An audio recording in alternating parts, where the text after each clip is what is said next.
मित्रों, green tea with doctor Vatsyayan के इस नए संस्करण में आप सबका स्वागत है। आज की जो हर्ब हम डिस्कस कर रहे हैं वो प्राचीन काल से लेकर आज तक हमारी सभ्यता संस्कृति में बहुत ही रची बसी हुई हर्ब है और उसका नाम है बेल। इसको पंजाबी में बिल भी बोलते हैं, बेल भी बोलते हैं और संस्कृत में इसके नाम श्रीफल, सदाफल, ऐसे कई नामों से इसको कहा गया है। बिल भी कहा गया है और इसका साइंटिफिक नेम एगल मार्मिलोस है।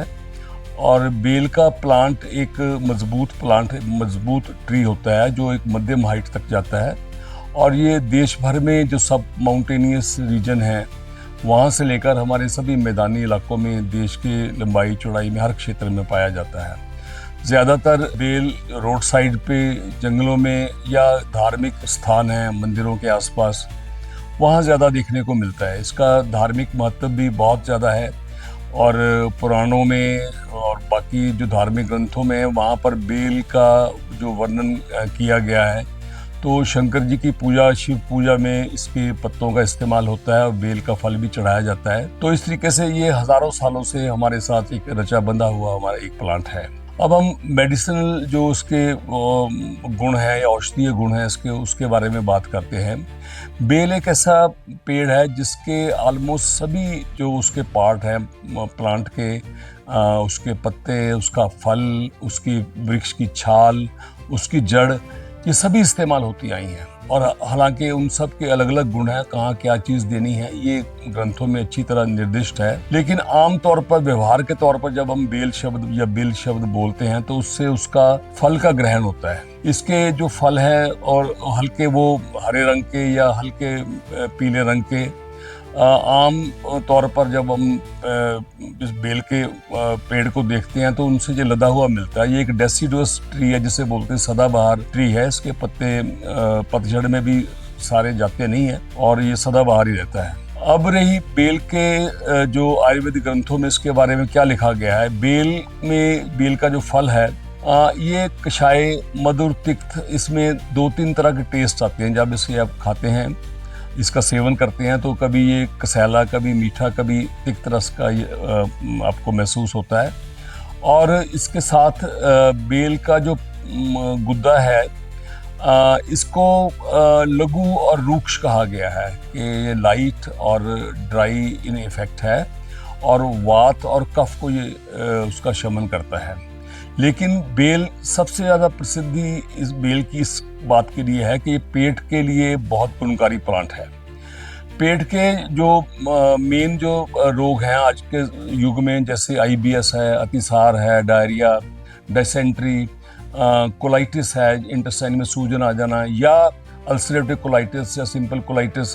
अल्सरेटिव कोलाइटिस में जहाँ रक्त मिश्रित स्टूल आता है पेशेंट को, एक ऑटोइम्यून डिसऑर्डर है, ऐसे केसेस में बेल का बहुशः प्रयोग होता है। और आयुर्वेदिक ग्रंथों, प्राचीन ग्रंथों से लेकर आज तक जो भी पेट के लिए दवाइयाँ, जो न्यू पेटेंट मेडिसिन बनती हैं तो वो उसमें बेल कहीं ना कहीं किसी ना किसी मात्रा में ज़रूर इस्तेमाल होता है। मैं अपनी प्रैक्टिस में पिछले 50 सालों से बेल को बहुशः इस्तेमाल किया है, इसके गुद्दे को। और ये निर्दिष्ट है कि जब भी आप बेल के गुद्दे को इस्तेमाल करें तो अनराइप वो होना चाहिए। ज़्यादा पका हुआ फल, उसके गुण अलग हो जाते हैं। मध्यम दर्जे का पका हुआ फल आपको लेना चाहिए और 1 चम्मच या 2 चम्मच सुबह शाम की मात्रा में लेने से जिन लोगों को IBS रहता है और बार बार टॉयलेट जाने की शिकायत रहती है, और बहुत से लोग तो ऐसे होते हैं कि वो साइकोलॉजिकली प्रीऑक्यूपाइड रहते हैं इस थॉट से कि उनको मोशन आएगा, तो ऐसी कंडीशन में हम 1 चम्मच ताज़ा जो बेल है उसको फ्रेश अनराइप फ्रूट को तोड़कर पेशेंटों को कहते हैं कि इसका आप 1 चम्मच सुबह सायं सेवन कर लो इसका। इसके अलावा बेल का जो पूरा प्लांट है, जो पत्ते हैं उसके, ये ज्वरनाशक भी हैं। लेकिन इसका सबसे ज़्यादा जो योग है इसका, इनके पत्तों का, वो हम डायबिटीज़ में करते हैं, मधुमेह में करते हैं। मधुमेह में बेल के पत्तों को गुड़मार, करेला, जामुन, गुठली गिरी, इसी चीज़ों के साथ मिलाकर उसकी उचित मात्रा सेट कर लेते हैं और जिन लोगों को बार बार यूरिन आना, कमज़ोरी रहना, वीकनेस डायबिटीज़ की होती है, तो उन केसेस में हम बाकी औषधियों के साथ मिलाकर बेल के पत्तों का सेवन कराते हैं और बहुत अच्छे उसके लाभ मिलता है। और इसकी अब नेक्स्ट जो बात रही इसकी जड़ इसकी जो फेमस जो आयुर्वेदिक ग्रंथों में लघु पंचमूल वृत पंचमूल जो कहे गए हैं उनको मिलाकर दशमूल बनता है। दशमूल आमतौर पे हालांकि लिखा तो वाजीकरण अध्याय में है, लेकिन जो लेडीज़ के जो यूट्राइन जो इन्फेक्शंस हैं, पेल्विक इन्फ्लेमेटरी डिजीज़ हैं, मेंस्ट्रुअल इरेगुलरिटीज़ हैं, और इसके अलावा जो प्रसूता या पोस्ट डिलीवरी जो कंडीशन हैं, उन कंडीशन में हम जो बेल की जड़ जो दशमूल में पड़ती है उस रूप में इस्तेमाल करते हैं। अब मैं दोबारा फिर बेल के गुद्दे की बात करूंगा, फल के गुद्दे की बात करूंगा।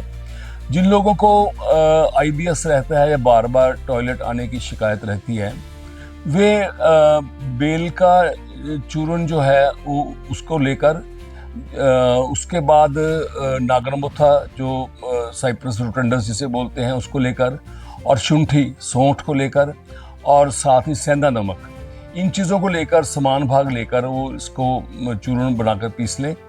और उसके बाद इसको 1 चम्मच की मात्रा, जिसे 2-2.5 ग्राम के करीब कहता हूँ, वो सुबह हम लस्सी के साथ पेशेंट को पीने देते हैं, तकर के साथ जो मक्खन निकाली हुई लस्सी होती है। और जो कोलाइटिस के पेशेंट हैं या जो असाध्य तौर पर जिनको जो IBS का ट्रीटमेंट लेके थक चुके हैं, उनको ये देखने में तो बहुत साधारण दवाई लगती है, लेकिन इसका इफेक्ट बहुत अच्छा आता है और पेशेंट को मल बंद के आना शुरू हो जाता है और बार बार जो अर्ज है वो नहीं रहती, और एक कंप्लीट जिसे कहते हैं इवैक्यूएशन सेटिस्फैक्ट्री जो स्टूल आने की बात है, वो बेल के इस योग के साथ हम देते हैं पेशेंट को, तो बड़ा अच्छा लाभ मिलता है। साथ ही बेल के और भी योग हैं, जैसे बिलवादी चूर्ण है, वो भी पेट के लिए है, बिल्व तेलम है, वो कान के बीमारियों जो है उसमें यूज़ होता है। तो बेल के अलग अलग प्रयोग हैं। तो मैं अपने पेशेंट से यह कहा करता हूँ कि जिस मौसम में ताज़ा बेल बाज़ार में अवेलेबल है, तो उस वक्त आप ताज़ा बेल इस्तेमाल कर सकते हैं। अन्यथा जिस मौसम में ताज़ा बेल नहीं है, वहाँ पर आप पंसारी से बेल गुद्दा या बेलगिरी के नाम से बोलते हैं, वो आम मिल जाता है, उसको पीस के रख सकते हैं और यथावश्यक जैसे जिसकी मात्रा चाहिए उतना आप उसको 1 ग्राम या 2 ग्राम की मात्रा में आप यूज़ कर सकते हो। और साथ उसके कोई भी अगर आपको पेट में गैस है तो लवण भास का चूर्ण, अगर पेट में एसिडिटी है तो पत्ती का चूर्ण या शंखवसम साथ मिलाकर वो सुबह सायं उसका सेवन कर सकते हैं। तो ये ऑलमोस्ट राउंड द ईयर इसको लिया जा सकता है। यहाँ पर एक बात की मैं आपको आगाह कर दूं कि बेल जो ताज़ा फल होता है बेल का, उसे ऑलमोस्ट 20 ग्राम की मात्रा से ज़्यादा, 2 तोले की मात्रा से ज़्यादा नहीं लेना, क्योंकि उसको लेने से ये अपना विष्टम भी प्रभाव करता है, पेट में थोड़ा सा खिंचाव और ऐसा रहता है। आमतौर पर 5 ग्राम या ज़्यादा से ज़्यादा 10 ग्राम की बेल की मात्रा एक वक्त में ली हुई आपको सही उसका फल दे देती है। और साथ ही जो लोग इस किसी और तरीके से लेना चाहते हैं, उसका एक और योग भी है, जो ताज़ा बेल है उसका बेल का शरबत बनाया जा सकता है। और राउंड द ईयर जिन्होंने लेना है, बेल का मुरब्बा भी बाज़ार में अवेलेबल होता है, अब तो बेल की कैंडीज़ भी आ गई हैं। तो पेट के रोगियों के लिए मेरा तजुर्बा ये बताता है कि जब तक बेल इस धरती पर है तो IBS के जो मरीज़ हैं उन्हें किसी भी तरीके से घबराने की ज़रूरत नहीं है। बेल एक उनके लिए वरदान है। तो किसी न किसी रूप में, आप जिस रूप में आपको सूट करता है, आप बेल का इस्तेमाल कर सकते हैं। तो बहुत बहुत धन्यवाद। आप देखते रहिए हमारे कार्यक्रम green tea with doctor Vatsyayan. Next week हम और किसी हर्ब के साथ आपसे रूबरू होंगे। बहुत बहुत धन्यवाद।